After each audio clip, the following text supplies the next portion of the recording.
Graceful amber window. Hi, welcome to Once Upon a Stitch Nook and my desk. Well, I'm sorry, my bed where the creativity is happening. I am sick, and so this is my little makeshift setup to quickly record my thoughts on the Game of Wool episode 5 while I am recovering. I'm mostly on the tail end of it now, but didn't really want to be up and out of bed yet. So I have some thoughts, and this time I overall enjoyed the episode. I didn't really have any major nitpicks with it this time, so you won't hear me ranting and raving about the crochet elements this time, although there were some, but we'll get into that. So yeah, let's just go over the episode and my thoughts. So, first of all, I realized I don't often comment on Tom Daly's outfit of the week. He usually kind of has some kind of outfit related roughly to what's going on or something like that. And um, I've enjoyed other people's like little inclusions of that, but it was something I usually just kind of forget about by the time I'm recording. But initially, when the episode opens, his outfit this time really took me aback. It's so much going on. The theme for the week is texture, and that certainly is in his outfit. He has this crazy pink textured cardigan that just has so many elements going on in it. It was a little overwhelming, and I have to say I didn't like it. My favorite of his is probably the one he wore on the swimwear episode, just because I really appreciated the color work that went into that and the fine detail of it. It was kind of sculptural physique in pink and black with shadows, and I thought that was kind of cool. But yeah, just kind of my thoughts on that because it just really struck me this week. Oh, and I wanted to go over, I'm making first just like a swatch to test out some duplicate stitching.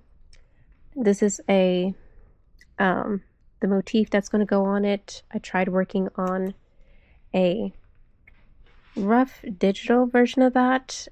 I don't like when I have to be limited to smaller pixels and where they have to look a little odd. So I'm testing it out before I try to incorporate it into a bigger planned project. But yeah, I just wanted to go over that of what I'm working on. So on to the solo challenge. Sorry, my dogs are reacting in the background. The solo challenge was amigurumi food in either knit, crochet, or a blend of both.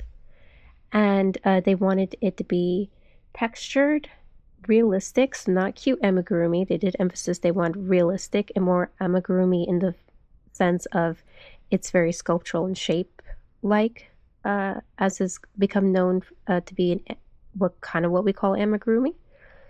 And it needed to be proportional in size, so kind of all the elements on the plate needed to be, again, realistic and proportional to each other. And Tom initially, when introducing it, he said amigurumi, a recent trend, he called it a trend instead of a type of, instead of a form, or I don't know what kind of word I was looking for, but that threw me off. And indeed, it is a trend. It's become very popular, and it's come over to the West from Japan. But when he said that, and it kind of got me thinking that felt off, and I kind of had to go check, oh, how old is amigurumi? And I was actually surprised to see how recent it really is. I was expecting, at least in some form, for it to be older. But Japan didn't have much in the way of knitting or crochet for a long time. It seems there was some knitting going on for socks, particularly like for samurai. They had those toed socks, but not much in the seems to be at least recorded in the literature about knitting or crochet until it seems to have been introduced by the Spanish and Portuguese in, oh, what was it? It was like just before the Edo period in the 1600s. And it started to pick up popularity over the Edo period and the Meiji period. And I did think that they had done more forms of like dolls and animals or things in crochet or knit, but it seems, again, at least the literature was very sparse with that, and they most traditionally still did their dolls and toys in either cloth, fabric, or wood. And so, truly, we don't really see this much record of it until 1960s, which was crazy. Of course, it started to like trickle in, but that is really when amigurumi actually kind of came to be. And then, of course, you had the kawaii phenomenon that was happening, and that's how it became also popularized over in the West when that trend took over. So, in a way, I guess it is fair to call it a trend, but that was as much as I could kind of come up with when I paused it to quickly go research. If anyone else is more knowledgeable on this, please enlighten me in the comments. I would love to learn more. If you have any sources I can look into, that'd be great. But on to the challenge. I'm so sorry. So, like I said, realistic food. They wanted to see different textures. They wanted to see proportionality. And it was supposed to be kind of your favorite meal. And I'll get into a little point about that later. But we first start with Isaac, who I feel is once again showing his youthfulness in his choices. He went with a bacon, egg, and cheese bagel. So, kind of like you get at the McDonald's and places. And certainly you can get fine versions of that. But I thought that was such a young choice for favorite meal. Very cute. And he also took a technique of kind of like how I have seen like play toys, particularly if they are of cloth or knit or something. He wanted to add them to be able, like, you can break it apart and then put it together with magnets. So that was quite clever. And he did part of it in knit, particularly the bagel, and then some knit and crochet for the rest of the items. And so I was very impressed with his shapeage with the knit, because I think amigurumi is easier in crochet. It allows a lot more for three-dimension, and I think you need to be more knowledgeable to do it in knit. So that was very impressive on his part. He had to kind of rush his piece. That some of the downsides was by the end when he was adding the little seasonings on top of his bagel, one side had a lot more seasoning than the other, and so it became kind of obvious he ran out of time. And come back to something else that I noted about his project later. Who else was there? Elsa did a Sunday roast, and they didn't spend too much time going over hers. She's just they did emphasize really at this point how she's making a track record of being just very precise, very careful with her choices of stitches, and just always being very neat and clean. And indeed she was, and almost kind of overly so, where the food lacked kind of a naturalness to it and a textural, like she did good like gradients of colors, but it lacked a good sense of rough texture that would just kind of spontaneously occur. So that was kind of a little something she was doxxed for. But I thought she was so real for when Tom asked her if she made Sunday roast, and she's like, oh, no, I don't cook it all at home. He's like, well, what do you eat at home? And she's like, cereal. And so I found that can be quite relatable to many people, and I thought that was funny. I feel like they're getting in more jokes at this point since we have fewer people involved, and I'm enjoying that. Now, Holger, he chose ramen, which was interesting. I didn't expect that from him. And he went very sculptural with his approach, because as he was developing it, and I like ramen, and I was kind of excited when he chose that, but the piece of it did feel just not too much wow. I thought he would do well. He made like the pieces and all the egg and the veggies and things that went into it, all proportional, all well textured and everything, and bright color. But at least when it comes to Holger, I was expecting a little more, and thinking, would he really stand above everyone else in this case? But he had a little ace up his sleeve, and he was kind of hush-hush about it for a while because he wasn't sure if it was going to work out. And it turned out he added wire into some of the noodles so that they climbed out of the bowl and were suspended by the chopsticks as if the chopsticks were pulling them up out of the bowl. And that was just brilliant, brilliant. And so when I saw that, I was like, oh, yes, that's the Holger we all know. So that was very, very good. Tracy went with a seafood pasta. And so you obviously have your little bow tie pasta and then like these seafood items. And most of them were similar size, as other than I think it was like a claw or something like that in her piece. And I felt like something was off with Tracy. I don't know if she wasn't feeling well or something. I couldn't get a good read on her, and she wasn't her kind of usual bubbly self. I feel like there was something going on that we just didn't see either in edit or just going on behind the scenes, personal life. I don't know. She seemed very focused, less bubbly and wanting to do her usual embellishments. You know, she likes to really enjoy herself in her extravagance. But maybe because this maybe was more challenging for her, she just seemed very focused and steady on trying to get the shapes right. But she ended up just using double crochet on everything. And so there was a lack of texture, there was a lack of variety, and it ended up just being like a lot of items in a bowl, which all looked fine. It looked like something fun a kid might play with, but it lacked some realism and it lacked a good presentation. And she said on the judges kind of pointed that out, that just kind of lacked those things that I mentioned. And she's like, you know, the comments were fair enough, but you do also have to realize that a seafood pasta does just look like a bowl of mess. And fair enough for Tracy, but then I do think, well, yes, it's you're supposed to pick your favorite food. I think there's a little wiggle room to also choose one that you think would present well instead of just go for your favorite food because it is your favorite food. I think they would certainly, and you can even talk about it, that yes, this is a dish I really like.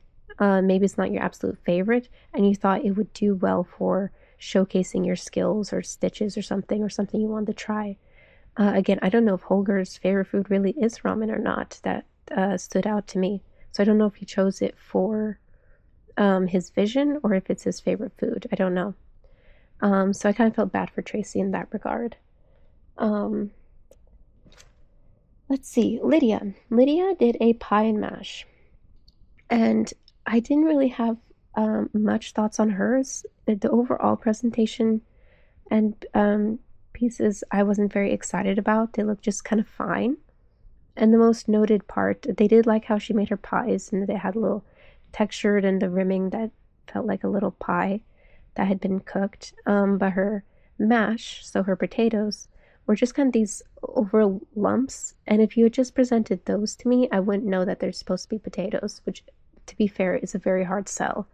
But she could have done more with the texture. She either could have knitted, she could have brushed them out more than she did to create a softness and like a, you know, like they just like are kind of melting and hot. So that felt like a little unfortunate, and so I was just overall underwhelmed with her piece, even though it was just fine. It wasn't, you know, as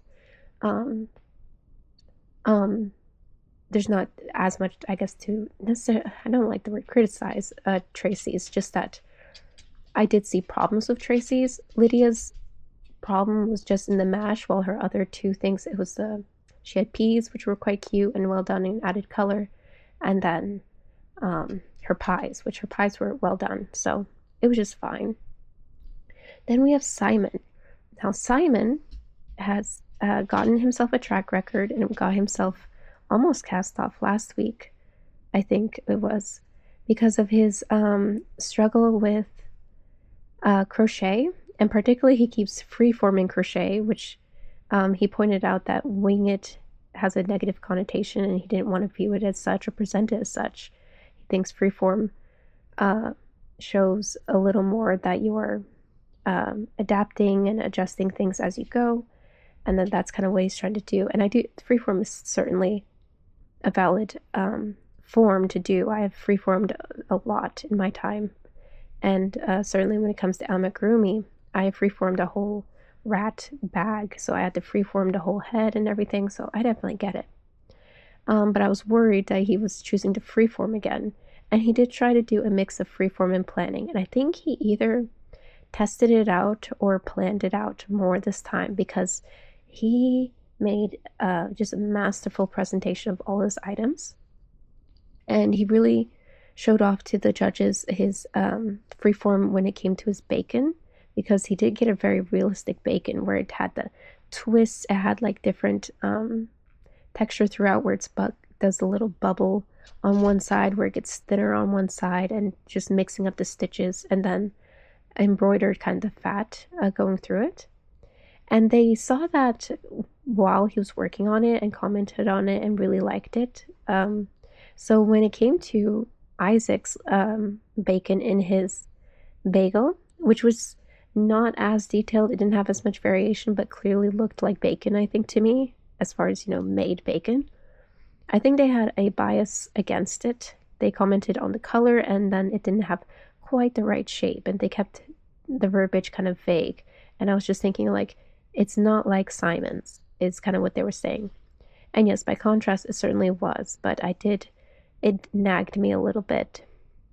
Kind of like Holger's time he crocheted his own buttons, or crocheted like over buttons. Then they started criticizing everyone who didn't crochet their own buttons, which felt like a weird nitpick. So that was just a little something that I felt like was more biased than rather how you might look at the bacon and assess it for as it is. But I understand that once they saw that, it maybe did need to be compared. I'm not sure. So, yes, so those were all the contestants there. And Holger clearly kind of took the cake with his ramen. Everyone loved that. And then I think Simon was quite a runner-up with his, where everyone else had little nitpick problems, at least in theirs. And I have to say, this episode, I've been really enjoying Holger in particular.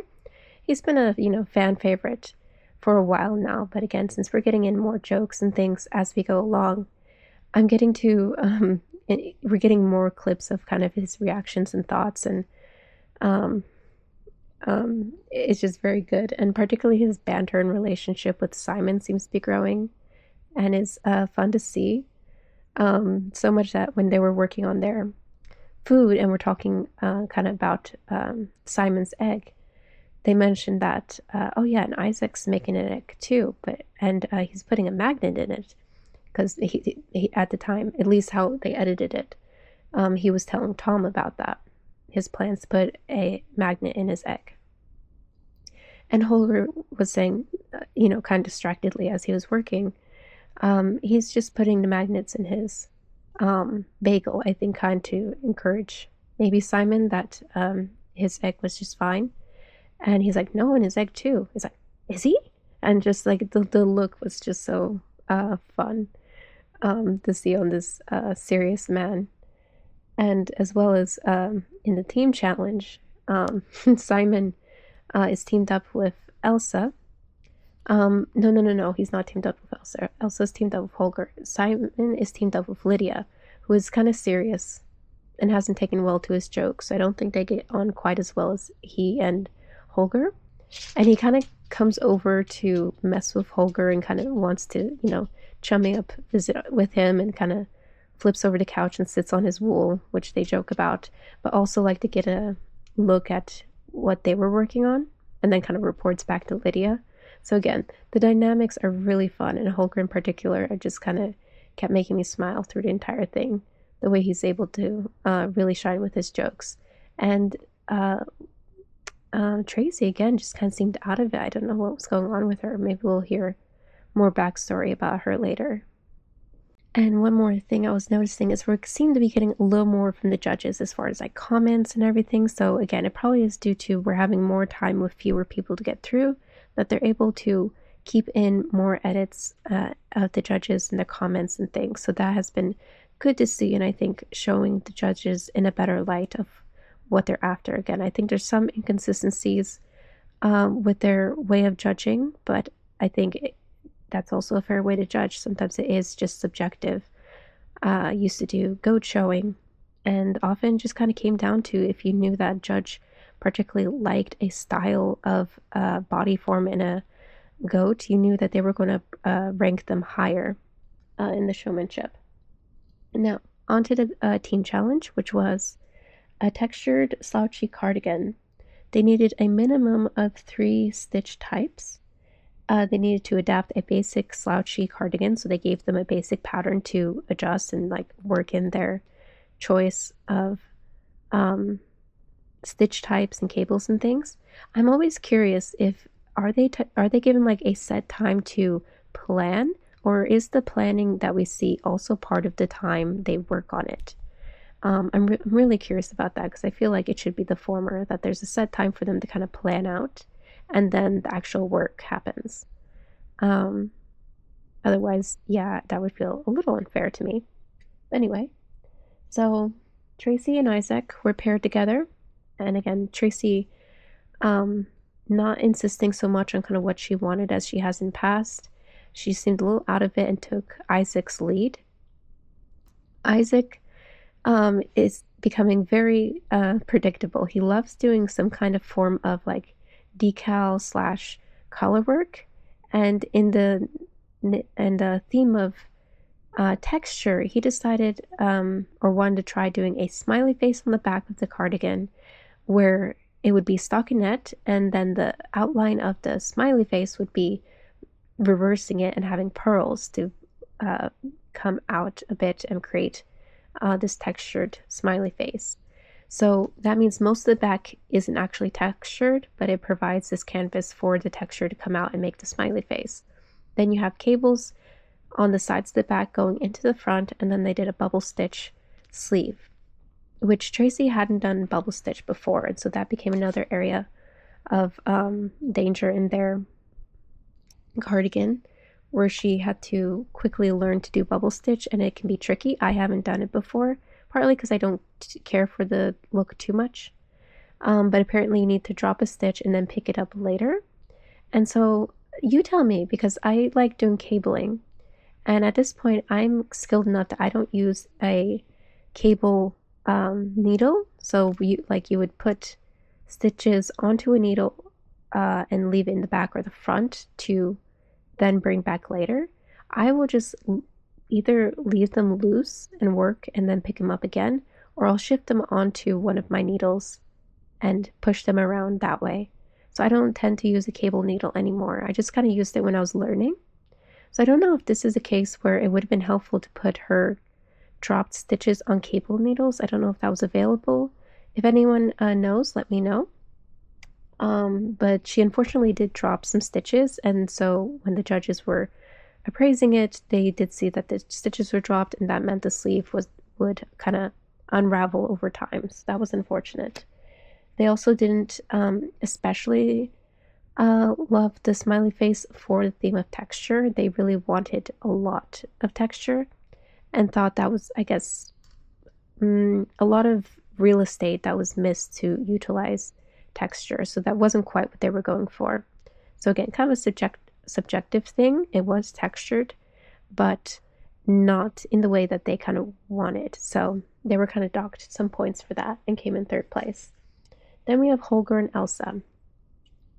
I like what they did because I've done this before and I enjoy it when you work from side to side on a garment, working kind of from sleeve to the body and out to the other side. They worked the two sides and I think brought them together this way.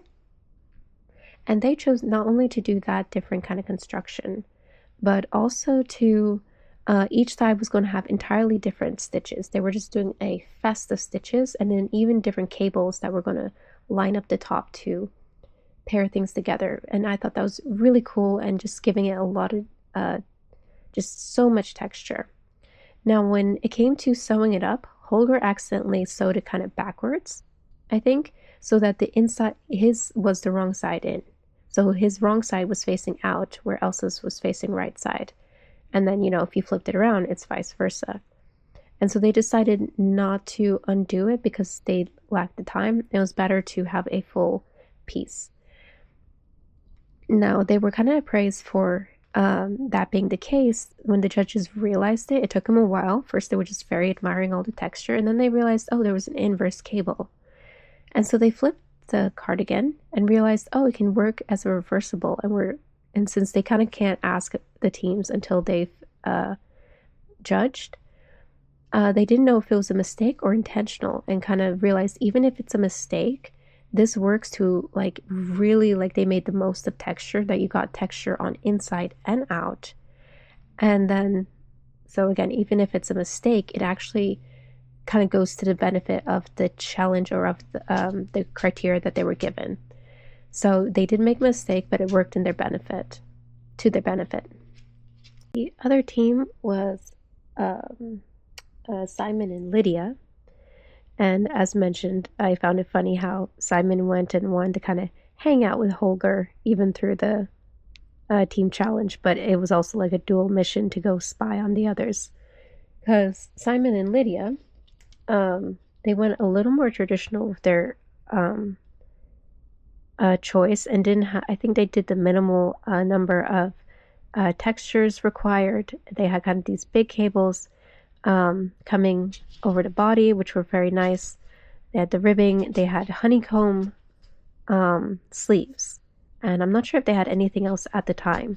But kind of after seeing everyone else's, they added an eyelet kind of band to it along the front, and I think somewhere kind of along the bottom as well, as it met the ribbing, because the judges, or I don't know if that was because the eyelets, I forget, but the judges commented that due to one of their choices, where the cardigan was meeting the ribbing, it made this bow out effect. So again, kind of a mistake was made, and it kind of, in their case, gave a little bit of a negative look to their work, but not so bad that you couldn't forgive it. The honeycomb is a tighter stitch. I like doing honeycomb stitches. So it tightened up the sleeves quite a bit. And I think one sleeve was tighter than the other, whereas the body of it was very loose thanks to the cable that they chose. So that was a little, they did very well, and kind of overall, just those kind of nitpicks. So I found it funny. So the ranking was Isaac and Tracy came last. Lydia and Simon came second, and then Holger and Elsa came third with their reversed cardigan. So when Lydia was asked, does she agree with the rankings, she didn't. I think she did think that I guess they had done a significant mistake, and that should have been penalized a little more. But I think the problem is everyone made mistakes. So like significant mistakes with Tracy was that she dropped stitches. So that definitely affected her. I agree that the mistakes were pretty minor in the case of Lydia and Simon, but they did affect the look of it, and they did have some detrimental effects. Whereas the mistake of the reverse side of Holger's and Elsa's, in fact, was a mistake that could work as is. Actually, even could elevate the piece as it was. They found that it was quite fun, and weren't even sure if it was a mistake or on purpose. If they had done that on purpose and were trying to maximize their texture. So I do agree with the ranking, and I'm sorry to Lydia. And I do think theirs was indeed more fun. I liked it better overall compared to Lydia's and Simon's. So as much as I understand where she's coming from, I did kind of agree with the judges on that decision. And again, it could totally be my bias, where I really like Holger's and Elsa's work in general. So it came down to the cast-off was Tracy, and I did see that coming with how she kind of poorly performed on each point. And again, she seemed out of sorts this week, so I wasn't sure what was going on. But I did kind of hold my breath as Tom was announcing, because it did seem like they could also think that Tracy might have more potential, where similar to last week, how Simon was running his extent with crochet, that they might have considered um, Isaac was it kept doing the same thing over and over again. So I was a little worried that he was going to go, and I do worry unless he pulls a Simon next week, he might be the next to go. And then the best knitter came down to Holger, which I think you really couldn't argue much. Simon did seem like a close second. He did very well overall. Holger, I think, stood out with his sculptural robin, and then he had the winning cardigan with some interesting takes.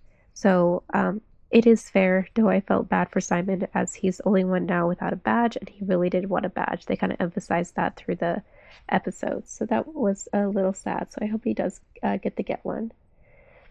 Overall, I was very happy to see this week had a lot of knitting, and it had a level of crochet I find acceptable to incorporate into the show, that you can incorporate it mildly where necessary to add extra skill, like similar to sewing skills, if you have that. It felt very much in line with, again, their framing of the show and my previous grievances with overuse of crochet and interchanging it too much.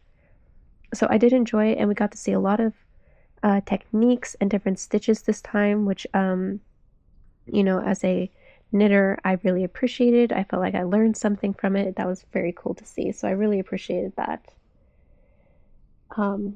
And then for next week, I'm really excited because we are going to be doing jewelry knitting, and I think there's probably going to be some crochet in there as well. But I think I saw it was Holger was doing what he called Viking knitting technique, and I don't know what that is really. I've seen kind of some videos and some talks about it, but I'm really excited to see what people are coming up with. It was looking really cool. And then lace, which is another thing that I think is, I don't know how they're going to make that a team challenge, but I think that's going to be fantastic. So I'm looking forward to next week.